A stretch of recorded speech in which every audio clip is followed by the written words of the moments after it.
Hey guys, Bullet here. I just thought I would make a quicker video, kind of like after using Zapdos a little, about my initial thoughts on it being in UU because it's definitely the most interesting tier shift that we've had a couple of days ago. And I do want to let you guys know first that the team I'm using is not very good. It's basically four things that I just really wanted to use, plus a Cobalion and a Hydreigon. And it's Life Orb Hydreigon. It's not even like I don't like non-choice Scarf Hydreigon. I discovered that today. And it's a like offensive default Zapdos, Rocks SD Cobalion. Although in the first game it's Volt Switch, in the second it's Rocks SD because I changed it. Nasty Plot Zoro Arc, which is hard for me to say because it recently got Sludge Bomb, so it can handle Florges a little better, and I think it can be a little bit more viable in UU. So I thought I would try it. Wheezing, because Wheezing is cash. Scarf Healing with Shaman, which is kind of cool, and then like Life Orb, Hydreigon. I saw that was weak to Florges still, so I put on Life Orb and Iron Tail.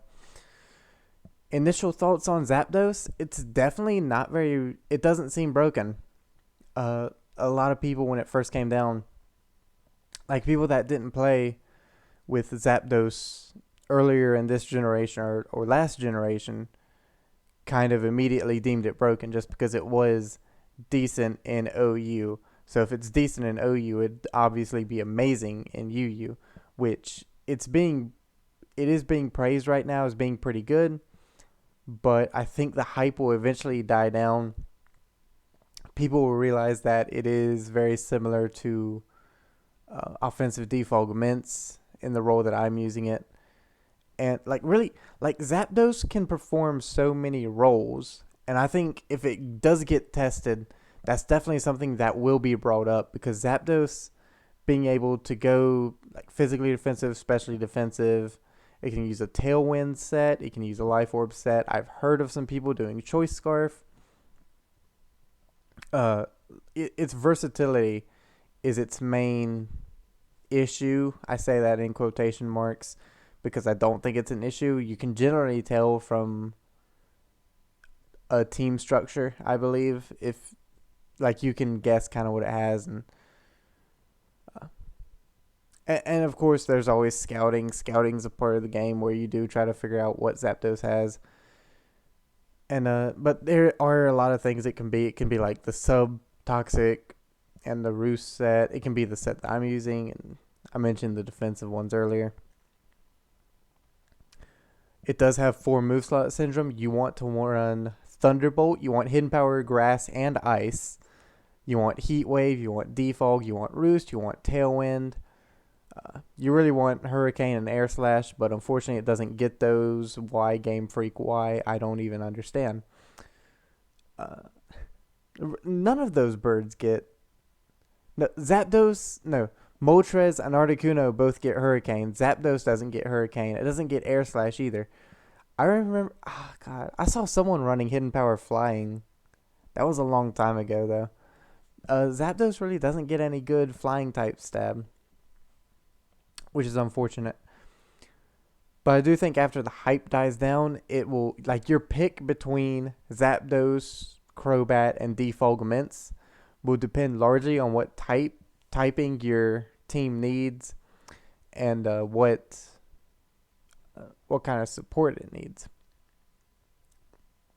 Mostly typing, and of course what Mints has over it is Intimidate, and Dragon is a decent-ish defensive typing. Well, Electric Flying is good defensive typing too. Actually, Electric Flying is a really, really good defensive typing. What's it weak to? Ice, Rock. Is it just Ice and Rock? I'm not 100% sure. But, I mean, I thought Zapdos and Cobalion would work really well for that reason. Zapdos being weak to Ice and Rock. Cobalion covers both of those. Cobalion weak to ground, fighting. And Zapdos covers those. Cobalion's weak to fire too, but keep that on the hush hush. We don't talk about that here. in my team with no good fire resist. This team isn't very good, by the way. I'll leave a paste bin of it in the description, but I wouldn't recommend it. But I will if you want to use it for some reason. Zapdos, I mean, it's good, but it's definitely not broken, and I don't see it getting suspected at all in the future. For it to get suspected would be really weird to me, because it's definitely not broken.